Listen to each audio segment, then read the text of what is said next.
En güzeli təkdir. Mənə belə xoşuma gəldi. Hə, dostlar da dəvət edirlər ki, gəl, bəs sənin ad günündür, gəl, qonaq çağırırlar, getmirəm. Deyirəm, gəlmək istəyən gəlsin çayın qırağında, oturaq samavar. Samavarınızı da götürün, gəlin. Burada dəmləyək, qaynadaq, içək. Tortumu da alın, gəlin. Bu da olsun yubiley. Hə, nədir ki? Hə, nə olsun, dünyaya gəlmişik, hə. Hə, gəlib can eləmişik.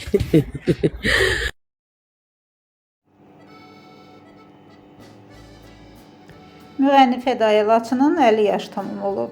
Rusiyada olan sənətçi özəl gününü tək qeyd edib. O bildirib ki, dostlarının dəvətindən imtina edərək çay kənarında piknik edib.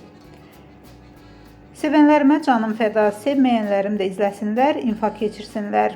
İzləsinlər və təzyiqlər qalsın. Nə yaxşı ki varam, 100 yaşa fədaya, amma qocalma.